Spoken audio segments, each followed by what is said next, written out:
आज हम बात करेंगे कि मखाना कैसे बनता है। मखाना एक हेल्दी फूड है। भारत के लगभग हर हिस्से में इसे खाया जाता है, लेकिन अधिकांश लोगों को मालूम नहीं है कि मखाना कैसे बनता है।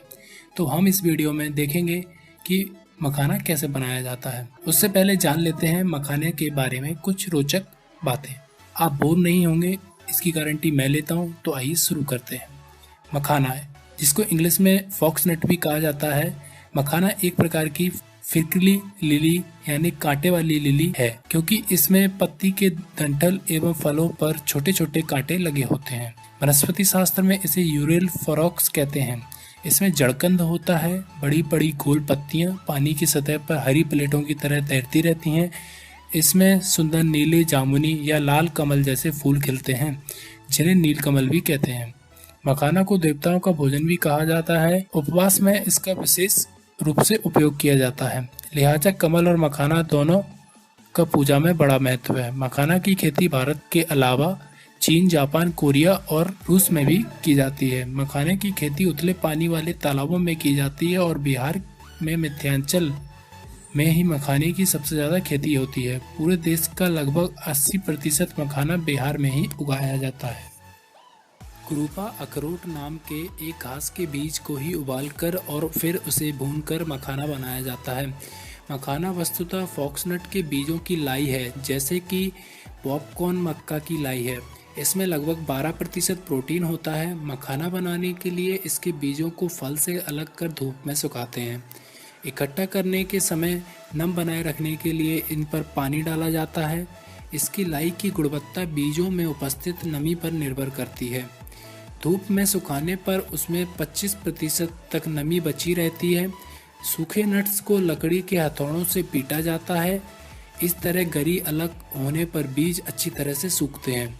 सूखे बीजों को अलग अलग श्रेणी में बांटने के लिए उन्हें चलनियों से छाना जाता है, क्योंकि अगर बीज एक समान के हों तो भूनते समय उन्हें आसानी होती है। बड़े बीज अच्छी क्वालिटी के माने जाते हैं। मखाने का सबसे बड़ा लाभ यह है कि इसे उगाने के लिए खाद या कीटनाशक की आवश्यकता नहीं होती है, इसलिए इसे ऑर्गेनिक फूड भी कहा जाता है। बीजों को बड़े बड़े लोहे के कढ़ाइयों में सेका जाता है, फिर इन्हें टेम्परिंग के लिए 45 से 72 घंटों के लिए टोकरियों में रखा जाता है। इस तरह इनका कठोर छिलका ढीला हो जाता है। बीजों को लाई में बदलना काफी कठिन काम है। कढ़ाई में सिक रहे बीजों को 5 से 7 की संख्या में हाथ से उठाकर ठोस जगह पर रखकर लकड़ियों के हथौड़ों से पीटा जाता है। इस तरह गर्म बीजों का कड़क खोल तेजी से फटता है और बीज फटकर लाई यानी मखाना बन जाता है। बीजों के अंदर अत्यधिक गर्म वाष्प यानी वेपर बनने और तेज दबाव से छिलका हटने से ऐसा होता है। जितने बीजों को सेका जाता है उनमें से केवल 1/3 यानी 1/3 ही मखाना बन पाते हैं। मखानों की पॉलिश। लाई बनने पर उनकी पॉलिश और छटाई की जाती है। इसके लिए इन्हें बांस की टोकरियों में रखकर रगड़ा जाता है। इस प्रकार इनके ऊपर लगा कत्थई लाल रंग का छिलका हट जाता है। यही पॉलिशिंग चावल को भी सफ़ेद बनाने में इस्तेमाल की जाती है। हालांकि ऐसा करने से उसके कई पोषक तत्व यानी न्यूट्रिशंस हट जाते हैं। पॉलिश करने पर मिले सफ़ेद मखानों को उनके आकार के अनुसार 2-3 श्रेणियों में छांट लिया जाता है। फिर उन्हें पॉलीथीन की परत लगे घनी बैग में भर दिया जाता है। ये इतने हल्के होते हैं कि एक बोरे में मात्र 8 से 9 किलो मखाने समाते हैं और इन्हें आपके घर तक या दुकानों तक पहुंचा दिया जाता है।